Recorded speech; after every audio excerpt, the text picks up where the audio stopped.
Coming up, a very special podcast release for a very special occasion. Karate is included in the World Masters Games for the very first time. Going through everything involved with this massive multi-sport event and chatting to some of our very own Aussie Masters going. All that follows after our talented friend, Good Fortune.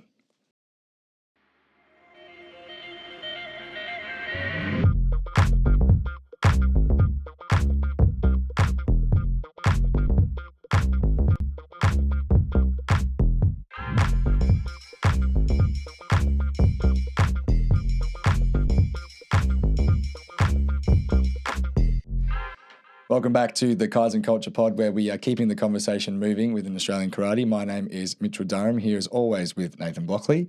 We're free and available wherever you get your podcasts, whether it be on Apple or Spotify, and we're even watchable on YouTube. So please give the podcast if you're enjoying the content. Now, today we're releasing an episode on our odd week, which is crazy. Yeah, it's fantastic. And it wasn't always with Nathan. I missed last one. Oh, yeah, that's true. But I'm here for the special edition. And yeah, I didn't realise the time pressure to get this special edition out, but what we're talking about is happening very soon. Yeah, the World Masters Games. So pretty lucky to have Scott McDowell reach out to us from Queensland, and we're lucky enough to have him jump on the podcast with us later on. But he just said, hey guys, like karate's included in the World Masters Games. Do you want to talk about it? You've got some information. And we're just like, when is it? Next month? Oh, no, this month. Yeah. Let's talk about it now. Like, get it going. Yeah, it's an amazing thing that's happening in the world of karate, and the first time ever is just nuts. And the fact that we've got so many Australians participating is just mind-blowing as well. So I'm super excited to talk to the guys that we have joining on this pod and learning more about the games and what our representation will be. But yeah, it's super exciting initiative to have happen, and it is so close. Yeah, so I mean, the games start on the 17th of May officially. So this is What's the date today? What is the date today? Today is the 7th. Oh my gosh. 14th. It starts tomorrow. In three days. 3 14. days. It's the 14th. Yeah, 3 days. Well, when the podcast comes out, it'll start Sorry, tomorrow. My bad. Yep. Starting tomorrow is the World Masters Games. Would have been a good rehearsal. Yeah, I should have done that. My bad. Well, the World Masters Games, it's part of the International Masters Games Association, and it's a multi-sport event, kind of like the Olympics, where so many sports come together over a portion of a week and a bit, so from the 17th to the 29th of May, and it's only for the veteran division, so just for the Masters. So the minimum age, I'm pretty sure, is 35 plus, and, you know, this is why we're getting some of the people who are going on to Taipei. Should say where it is first. Yeah, it's in Chinese Taipei. Taipei City, to explain a little bit more about it, you know, and that's the whole reason for getting everyone on. But I did a little bit of digging myself. So it's the International Masters Games Association hosts this World Masters Games for every 4 years, like the Olympics. On every odd 2 years is the Winter Master Games, like the Olympics. Checks out, yeah. Which is pretty cool. But every year they have the World Masters Series. And that's like a sort of like an annual World Championships-ish, but it's a series. But it's not the World Games. No. It's not like the big Mecca event. Yeah, because I heard you say before, we're not in next year's World Games series. No. But we are in 2027 World Games, the World Games. Yes. In Japan. In Japan. Well, this is the funny thing, right? So the timings are all off for this. So karate, first time, is being included in the World Masters Games this year. But it initially was meant to be in 2021 for Japan. And then they postponed it 6 years. But anyways, hopefully we can get a spot in every year. Like imagine if it's just an annual thing, whether it's World Games Series or World Games, the actual championships that happens every 4 years. If we were there every year, that'd be pretty insane to have that sort of representation for karate. This is just so crazy. Like something I had no idea about, and you know, maybe because not of that age bracket and it's just not on my radar, but we don't hear about it. No. And, you know, how come there's not more attention around it, you know? Yeah, no, I wish there was. And I mean, thank you for Scott for reaching out. Like, as we said, this wouldn't have been on our radar if Scott didn't.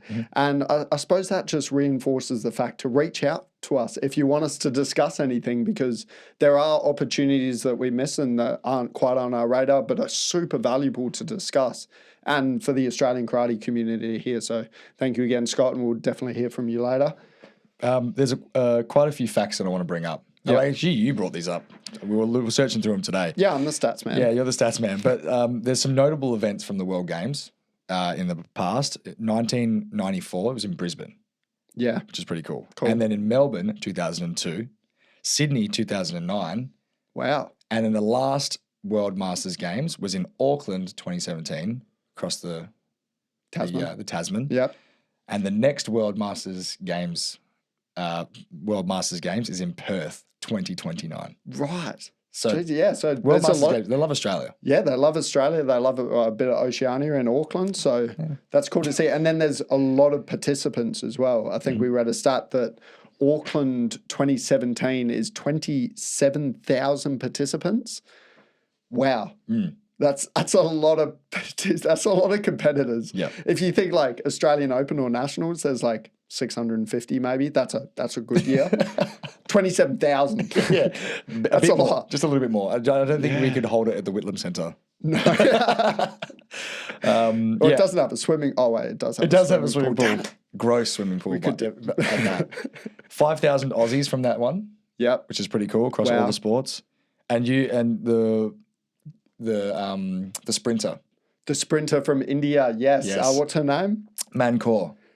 101 years old. 101 years old and doing a sprinting division. And she was dancing after the event. We saw a little highlights and literally she ran her, I think it must have been 100 meters. And then she finished it and she was dancing with her flag. So she still had the energy. She could have run more. Crazy. She probably runs faster than me, to be Yeah, honest. but 101 years old. And this is it's an official event. Not everybody gets medals. The winners, I assume, get medals. And then there's world records as well. So it's a incredibly exciting event for us to be a part of. And this sort of multi-sport event is also something that we really need to seize these opportunities because it exposes our sport amongst the other sports. We're not just like, you only come to watch karate, like you come to watch maybe, I think fencing was in one of them. Mm-hmm. Maybe you get exposed to karate and there was kayaking. So you get to see our sport even if you didn't come to watch our sport. So it's definitely something that's important for the growth of karate, internationally. Yeah, and especially for the Masters and the Veterans divisions because, as we know that the Veterans division isn't an official WKF division. It's something that's constructed by certain national federations and it's if you're lucky that whichever country hosts them. So to have an organisation purely for the veterans and the Masters is just, it's super amazing. And so I'm super stoked to try and get more information about the pathways and what it's like to be an athlete in this sort of space. So, Do we have anything more to discuss or are we jumping in with Scott? I reckon let's bring Scott in. So we'll take a trip all the way over to Queensland.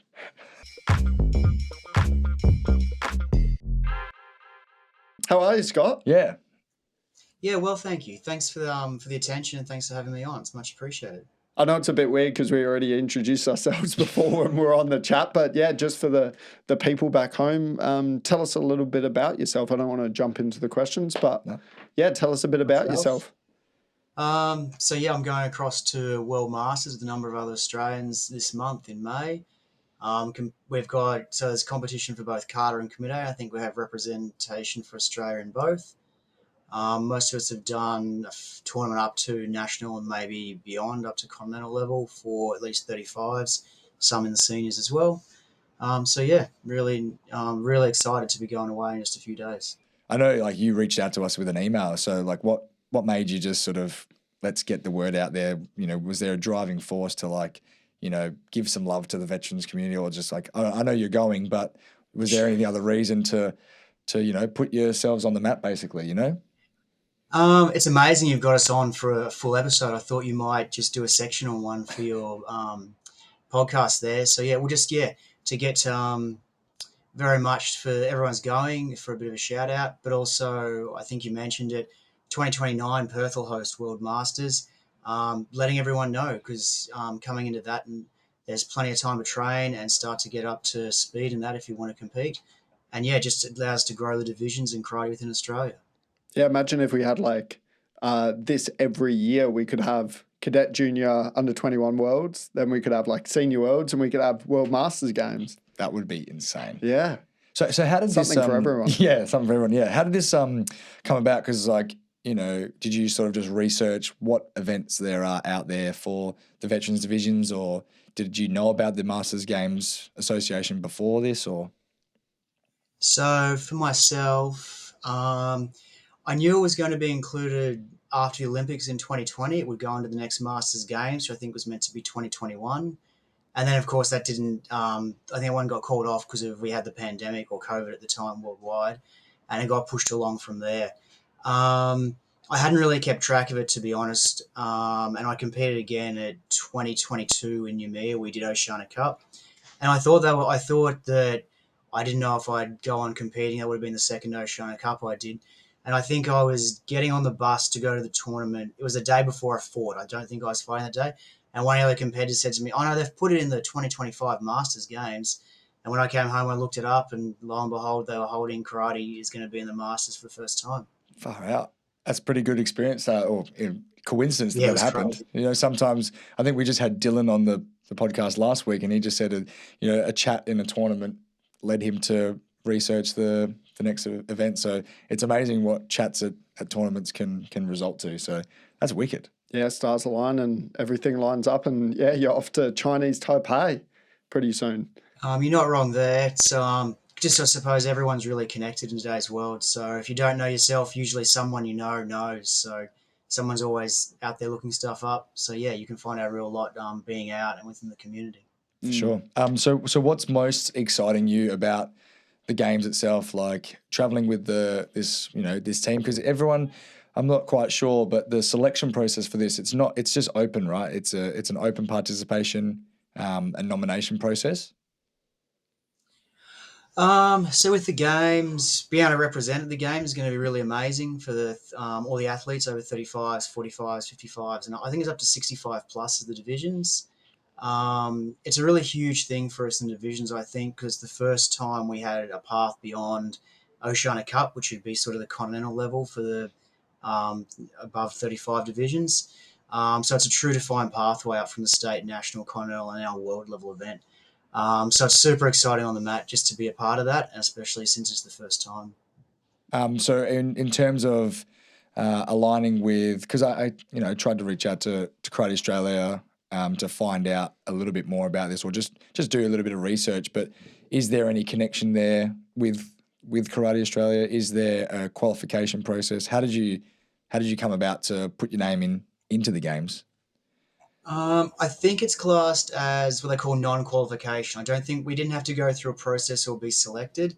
It's not. I don't think it's an official Karate Australia event. I know Karate Australia know about it, and a lot of us are going compete at the Karate Australia events, have experience there. So yeah, I think it's outside of that. For qualification, I think we just had to enter, which was a bit of a watching the site and waiting for the entries to come live over the days when they said it was, and there was quite a few months you could enter. I think they were live February this year, right? February last year, I think, was the first time you could enter right through the year. Is how that happened. So yeah. Yeah, from what we Yeah. saw for the games, it's a very open competition. Like it encourages participation. I mean, we talked about the 101-year-old Indian sprinter. I don't know if she had any qualification events and she needed to make a minimum time to qualify. I'm not sure. I think the vibe I'm getting it's giving everybody opportunity.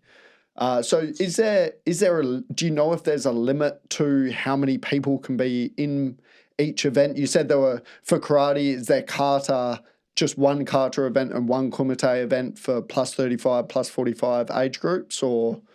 So it looks like it's broken up on a number of things. So firstly is the age. So there'll be age groups and there's breakup on weights for commit A and then done and Q grades. So for kata, for example, I think it's 35 plus, 45 plus, 50, 55, 60 and 65 plus, and I think they're the same age brackets for commit A. And then you have both break into, there's a Q grade event, which they call recreational, and the competition event, which is done grades. For Comité, there's the breakup in the weight divisions. It's close to the WKF events. So for the men's, it's under 60s. In all the weight divisions have under 60s, then under 67, under 75, under 84, and then under and over 94 is the two different divisions to the WKFs. Which Scott, wait up. How many divisions are in, how Yeah, many no, it's karate huge. divisions are in There's this a tournament? spread.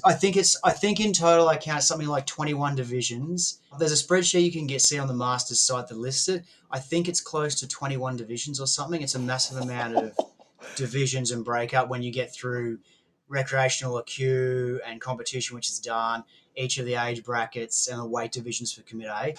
It's a big amount. It's a big spread on divisions. No wonder there's 27,000 participants Yeah. across all of the sports.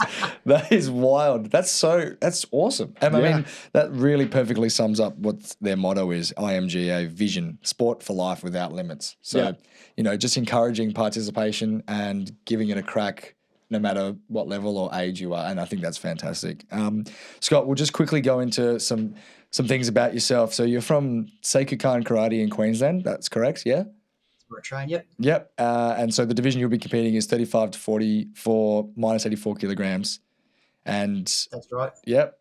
And that'll be the Dan grade. So yeah, 35 plus, minus 84, and the downgrade competition. Yep. Very, very cool. And what I find interesting as well is that you weren't just competing recently in the Veterans Division. You've been competing for a numerous amount of years and been a part of the national and state team for a long time. I think your record here is 02, 08, 2010, 2012, 13, 15, 16, 17 as a senior, and then from 18 onwards, that's when you started the transition there to continue competing. You must just love competition. It's great fun. Yeah. Who doesn't, right? That's because since I can remember, I've seen you always around, and we've known each other for a long time, and just your dedication to the sport and always showing up and rocking up and giving it a go and just participating, and it's an admiration, that's for sure. Oh, thank you. It's very kind of you. One last question before we move on to thank you and move to the next guest is how do you see that this event on a world scale can really influence the Australian karate community for the plus 35 categories? I was hoping we'd get growth out of it. Being on your podcast here will be really great for it too, to raise awareness. But people see that there's a real path through and they can compete. It's a really, the 35, 45 and 55s we do in the normal competitions are really great. People are really great to compete with and then talk to after. So they're really great divisions. But with the raised awareness, I wouldn't be surprised to think we get more entrants over the next few years in the divisions themselves. Yeah, well, do you, just a follow-up on that, do you think there was a little bit of a gap missing in Australian veteran competitors, as in they had this sort of maybe a ceiling at a national level? So it's been growing. So 2018, they opened Oceania Cup to 35s for the first time. A number of us went. And from there, it's been growing. We can see the numbers going up. I think last year at the Australian Open, we fielded, so 35s had 14 or 16 people, which was as big as some of the senior events last year. I think we had 13 at Nationals. This year at the Open, I think we fielded 5 in the 35s, but that's because a bunch of our friends migrated to 45s. I think they fielded 12 or 13 in the 45s division. Again, it was as big or bigger than some of the senior divisions. So I've seen very much more competitors come, at least at the National Australian Open and national level event, Australian national titles, over the last 7 years since 2018, even with the sort of drop with the COVID and everything. It's been quite strong. We've got quite a few more competitors. The level's gone up over time, which is really good. We've been training hard, trying to get our level up. I know some of my friends from Victoria told me a couple of years ago, some of the refs had said, people had commented that, it was getting harder to get points out of the 35 division. And some of the refs had said it was really the competitors that had driven that. They'd gotten more used to seeing competitors with more skill and stopped giving out points where you couldn't hit a certain skill level, just because it was what the division was pushing towards, where people were training, people were doing better. Even that was down in Victoria, not my home state. But that was really amazing and a real example of the change with some really hard work with the competitors down there. Yeah, that's a good problem to have, hey? Absolutely. Well, Scott, thank you so much, mate. I really appreciate you bringing it to our attention and to the karate community's attention, and hopefully we can keep sharing the love for this topic. So really appreciate you coming on. Thanks, mate. Thanks very much. Thanks for having me. Cheers. All right, so we'll take a short little break and then we'll head over to Victoria where we will introduce our next guest, Yvette Stolk.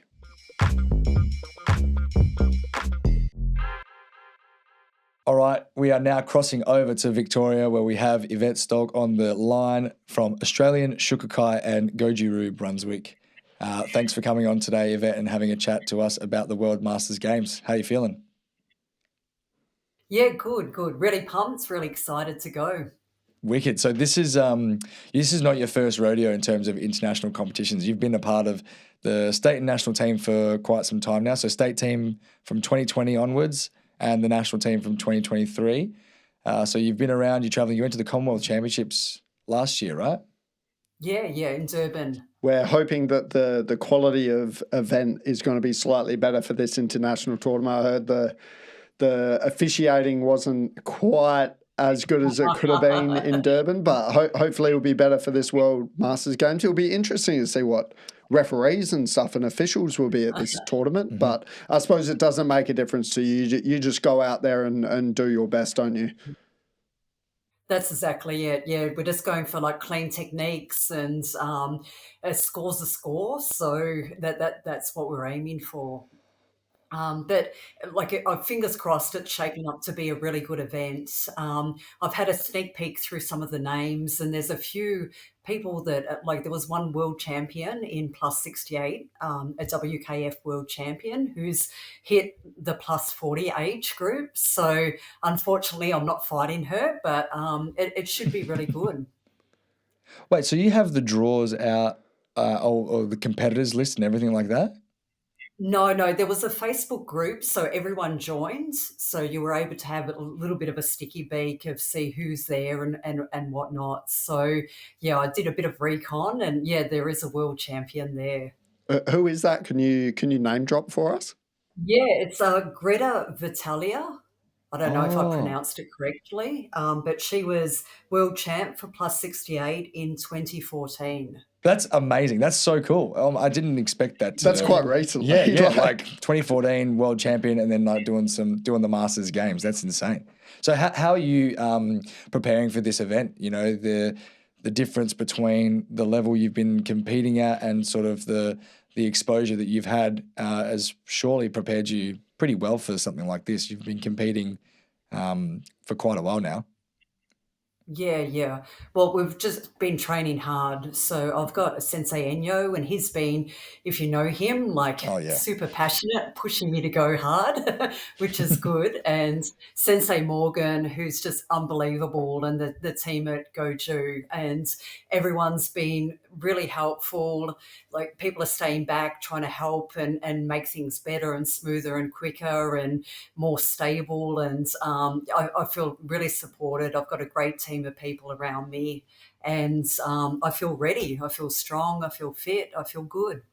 Do you think there's any difference in your mindset from entering sort of the Commonwealth, where it was your first international event, where you're fighting fighters that aren't from Australia but you've never seen before, and then going into this event? Do you think there's a bit less nerves, or is there still quite a bit? It's, I don't know, a fight's a fight, so it doesn't matter who's standing in front of you. You've just got to give it everything. So really, that's the attitude that I'm adopting, and no matter what, I'm going to give it 100% and just, do my best, go for the best scores possible. So, whoever's in front of me, bring it on. I think that's a great attitude to have. And you said that you were you wish that you had the world champion in your event. So that's a good mindset to have. I wish I had the strongest standing across from me. That's confidence for you. I love that. And I noticed you're wearing a nice shirt there, Yvette. Can you give us a little debrief of what that shirt's all about? Oh, wow. Okay. That's awesome. Oh, yeah. So we've got a little bit of a uniform. So Chiyuki, who's one of the Carter ladies from Victoria, she designed the T-shirts. So everyone's ordered one. So we're going over with a bit of a uniform. Isn't that fantastic? Is awesome. Yeah. Oh my gosh, what a great little community that you guys have fostered, and just the culture that you're bringing into that event. You know, it's not an organized team event, but you guys are, banding together. You've created your own little shirts. I think that's just, I actually want a shirt. Yeah, were they on public sale? Yeah, can we get one? Make sure you do some social media when you're over there of like the whole team together with the shirts, and I don't know, watching kayaking or something like that. We'd love to see that. For sure. Okay, yeah, I'll keep you in. Is there anything you wanted to just put out there just for the community from your perspective in terms of, voice for the veterans divisions, anything that you want to put out there, Vet, before we say goodbye? Really just that in regards to demographics, people over 35 it's actually the largest group of people that are doing karate. So just to all of the people doing karate that are over 35 you can do it. You can compete as well. So there are pathways to get better and faster and into more international competitions rather than just competing in state level. So there's a really good opportunity out there. So go for it. Why not? You only live once. Fantastic. That's beautiful advice. Thank you, Yvette. YOLO. YOLO, yeah, that's it. We really appreciate you coming on, and we wish you all the best for the competition next weekend. Yes, Thanks. Good luck, Yvette. Thank you. Thanks. Fantastic. That was awesome. Yeah. And we've got 2 more to come. 2 more guests. So we're now going to cross over to South Australia, where we're chatting to Adam Smith. We're going all around Australia, aren't we? That's the plan. Yeah.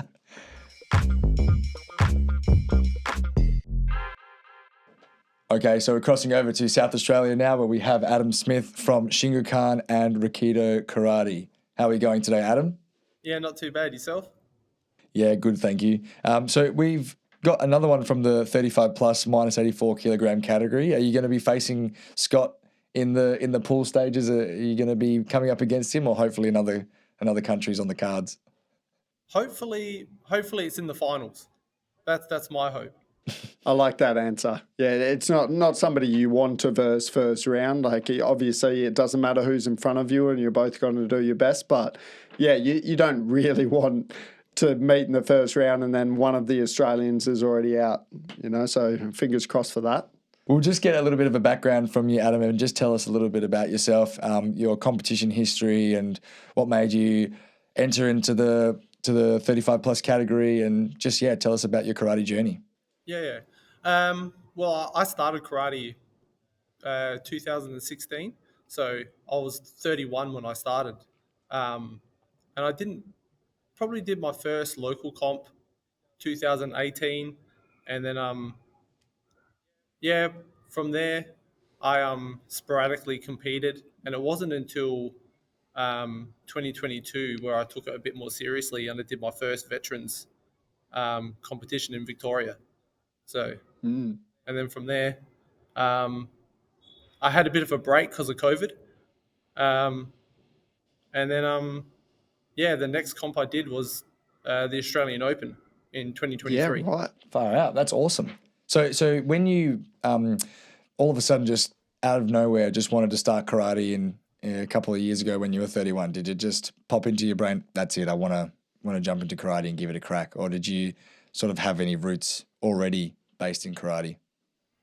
No, I always loved martial arts movies and stuff like that. Always wanted to do it, but I just never did. And then I woke up one day, I was like, let's just see what's around. And there happened to be a karate school, a Shotokan karate school around the corner. So I just started there. I love that. And it's such a great sport to undertake, you know, at a later age, 100%. Like it's accessible for all people. So glad you did make that jump. I'm actually interested. I got a 2-part question. One, do you currently have any competitive goals in karate yourself? And then the second part to that question is, do you have any goal leading into the World Games? At the moment, I love to compete and I love to train. So I'm just any opportunity I can get to train, I take it. So and competing, I love to compete. So I really want to win the nationals. I want to do well at the nationals this year, and and obviously Taipei. My goal is to make the podium. And there's no reason why that's not unachievable for you. So I wish you all the best there, Adam. I got a couple of things for you. We talked a lot about on the mat, but off the mat, when you go into the World Games, have you thought about what it's going to look like going in and around is there a village? Is there like a place where you guys all hang out? It's a multi-sport event, so there's a couple of stadiums or, you know, venues. What are you most excited for in that sort of space at the World Masters Games? I'm super excited to be there, and Taipei looks amazing as well. Like to be in the country and walking around. It seems most of us have our own accommodation, so we're going to be in different places around. So we'll just have to catch up at the tournaments and see what goes from there. Fantastic. And I would just want to also ask, what's some advice for, you know, you've taken a big step in competing recently. Any advice for some people who are just sort of entering that phase of their life where they're maybe not so much sure on whether they should enter into veterans divisions or if the pathway is right for them? Is there anything that maybe rings true to you that you want to tell anyone else? Yeah, I think, you know, when I first started competing in the veterans, I didn't realize that everybody else was just as competitive as I am, and you know, putting the same amount of effort and training as I was. So it's really good to see like everybody else is doing just as much work as I am. So, and it's really good because everybody's super competitive and we're all friendly, and everyone's got good vibes, you know. That's great to hear. That's the culture in these divisions because, yeah, you could imagine maybe when there's a bit less of pressure or something, maybe people get a little bit less competitive. Sure. Apparently not. Yep. Apparently they're still out for blood. That's it. And you see it all the time. You see people like taking people's heads off, but then also just like laughing about it and just like sharing that love of competing. It's it's to see both of those exist in the same world. It's fantastic. Thank you very much, Adam, for coming on. I hope you have a successful trip to Taipei, and you got to let us know how you go. Keep us updated, and we can give you some love on social media. Yeah, fingers crossed we can see you versus Scott in the finals. That's what I want to say. That's what I want to see too. Hopefully we both make it there, so it'll be good. Thanks so much, Adam. No worries, thank you. All right, now we are going to go back to Queensland and head to our last guest, Karen Hall. Okay, so we're going to welcome in Karen Hall from Birawa Karate Club in Queensland. How are you going today, Karen? Yeah, well, thank you. Very good. So you, what division will you be competing in at the World Masters Games? In the over 60s with the over 68 kilos. So I'm the heavyweight, apparently.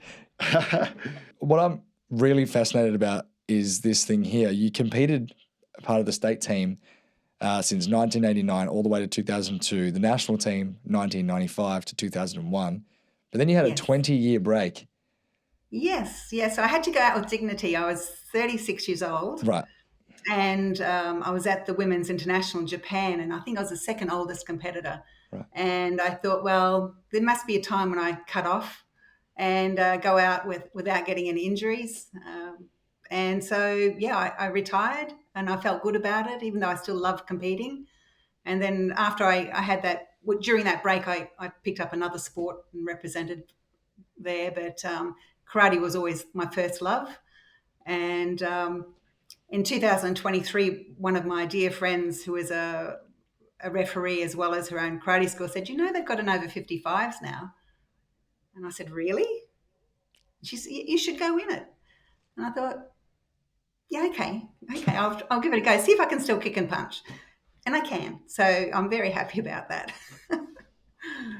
Yeah, so you didn't even have like an intention of coming back for, like, when you finished up your career at 31, you didn't really have an intention of coming back when you were a bit older as a veteran? Yeah, no, I was like 36, 37 sorry, when I my retired. apologies, yeah. And then, no, I thought that was it. I'd done it. I was happy with what I'd done. And then it pulled you back in? I never really wanted to compete as a veteran, even though I was a veteran when I was competing with the normal, team members. And then, I thought, why not? Was there a particular reason? I'm very interested about, like, what was your sign that you said, okay, I need to stop competing now. I'm going to take a break and step away from the sport? Was there something that, did you just wanted to, was it an age thing? Was it an ability thing, or was it just time? I think so. Look, most of my competitors were in their 20s, mid-20s. They were very good. I competed in Australia in the nationals for many years, and I've never got a gold. I've always had silvers. The last competition I did was 2021. I got a silver for my weight division and then a silver for the Open. That was at the Australian Open. And, it was just time. Just couldn't crack that gold. I could get silver in Oceania, but I couldn't get the gold in Australia. So, well, they say a bridesmaid, but, as you get a certain age, you go, well, it's time to give it a... Yeah, you ended up getting that gold eventually anyway. Back to back, might I add? Oh, yes, I did. And that was the thing. That was probably the thing, is that this might be my chance to get a gold nationally. Yeah, that was like full circle. Yes, yeah. No, so that was nice. And what sport did you compete in the years that you weren't with karate? Oh, look, I got in the national team for dragon boating and was and I actually was in Masters. We went to the Worlds in 2001 and we got gold for the 2,000 meters. But yes, I trained with that. And we had a Russian coach and he was, very tough. Did you say dragon boating? Yes. What is that? Yeah, come on, Mitch. You ride a dragon through the water. Dragon. Can you actually just give us a... China, but I'm not sure if, we're really talking about karate tonight. No, I know, but I'm so interested. But 24 people in a boat, all precision, all putting your paddle in the water at the same time.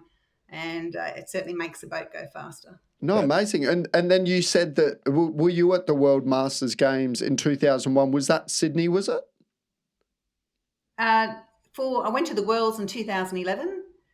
I thought I had 2001. Between 2007 and 2012, I represent Australia in dragon boating. Yeah. Right, yes. So you haven't been to the World Masters Game itself, like the actual competition? No. So this will be the first time. Yeah. This will be the first time. Awesome. You're super excited. I mean, it's only been a couple of years since you've been back into competition in the veterans divisions. My third year. And actually last year I said that was it. I was turning 60. I thought, I'm not going to compete anymore. And then Scott comes up to me at training and goes, do you know there's a World Masters? You should give it a go. Because Scott's very encouraging. I train with him. He's a great strategist. He's very, very positive. Hits hard when you need to. He's really a great training partner. So I'm from Biwa, but I train mainly at Seikukan because it's closer to home. Yeah. Right. I'm glad this competition sort of pulled you back in after you're about to step out again. Maybe you can get a world gold. Well, you never know, but I think I've got a really tough competitor. A competitor, like singular? Yes. Who's this? Yes, because they didn't have enough people in the over 60s, so they put me in the over 55s. Oh. So, but I've looked up, who's in it, and there's an English policewoman who won the the World Military and Police Karate Championship in 2007. That's so anyway, who knows? That was a long time ago. So. Yeah, who knows? You never know. I mean, it took you a bit of a break to get your elusive gold medals and maybe just some time to come back and get that world medal, which is going to be super exciting to follow. I wanted to ask you as well, what is your biggest challenge that you face as a plus 60 competitor, managing life and managing, sport and everything? The main thing is injury. Just looking after myself. I've done a lot more for my fitness this time. I run, I do Pilates, I go to the gym. It's not all just karate training, because if I did that, there's more chance of injury. So I do, a couple of quality sessions a week, and the rest is all about fitness and keeping my body strong. So different from when I was in my 30s, where, you would train, how many sessions? 11 sessions a fortnight. You're always doing something. It was always, if I wasn't training in the dojo, I'd be training at home with bands on and doing plyometrics and all sorts of things, trying to get speed and strength. But now at this age, you can still compete, but you don't have to go gun-ho. That's so fantastic, because you've obviously maintained the discipline and the motivation to continue that training regime. But has there been like a mental shift, because you competed for so long and you're a fierce competitor, as you can see from your desire to compete in other sports, but from competing back when you were younger to now competing almost 30 years later, or just under 30 years later, like has there been a mental shift in your mindset, or maybe some I think so. Yeah, I think so. It's far more friendly now. I'll go up and say hi and how you going and gee, good luck and all these things. And when I was younger, it'd be like just a bit of a stare down, see you in the ring, which is really, it's different. As you get older, you're mellow, and it's more about the camaraderie. Best man wins. Give it your best shot. It's more. How can I say? I don't know what the word is, but it feels more calm and it's more enjoyable. It's great to hear that shines through in these divisions and at these games, because I agree it's got to be so important to really value those over just going out there and killing each other. You've got to have a little bit of both, but you'll congratulate them. Great fight. Thank you. That is great to hear. Yeah. Any I'd like to get your advice on maybe some of the athletes that are competing currently, and whether we like it or not, there's always a little bit of a stigma around competing post competition and returning as a veteran, because I know that that's something that a lot of athletes think about, like, oh, I'm not going to do it because it might change my perception of competing or something like that. Is there any sort of advice you would give to athletes who have maybe just transitioned out of competition, in the under 35 age group, to then maybe go, hey, how about you consider competing over 35s? Is there anything you'd like to say? Yes, your contribution and being a competitor is just as valued as a veteran as when you're an 18 or a 19-year-old or a 25-year-old at your peak. I just think that there shouldn't be a barrier with age. I don't know how I'll feel when I'm 70, but at this stage I feel really strong. And I think that if I can do it in sport and especially karate, it just, there's nothing more empowering than you're in a ring and you're getting points and, you control your own destiny in there. And the mindset as well. So I say, give it a go. Don't have a mindset that, oh, it's a veteran, it's over 35, they're old. Because you're only as young as you feel. So, yeah, give it a red hot go. Was that question for me, Mitch? No. Because I'm getting pretty close. No, it's for John. It's for John, isn't it? John needs to compete in the. No, thank you very much for that insight. No, I completely agree. It's karate is a lifelong sport, and if you've got the opportunity to practice it at a high level, even in the later stages of life, then it's so valuable to have. So yeah. Definitely an inspiration from my point of view as well. And we wish you all the best. And thank you so much for jumping on and having your say. And have the best time in Taipei. Thank you, Karen, and good luck. Thank you so much. Thanks for your time. Wow, some great perspectives there from everyone. Yeah, and that was only not even a third of the competitors traveling over. I think there's way more. I think there's even in the group chat that I was introduced into, there's far more people that are going. That's amazing.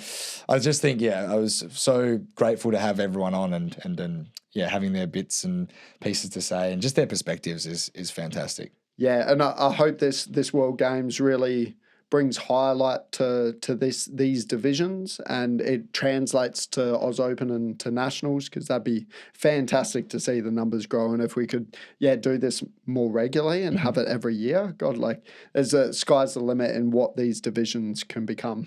Yeah. How do we get more participation from the veterans? But then also, how do we get more competitions for the plus 35 categories?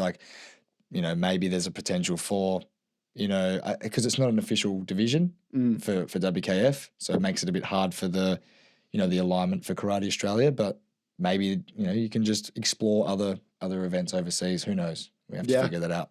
Yeah, and opportunity to travel. Well, come to Perth in 2029, and I think that's a big focus. We'll see how the people within karate can get that, because it's not confirmed whether karate is going to be in the sport.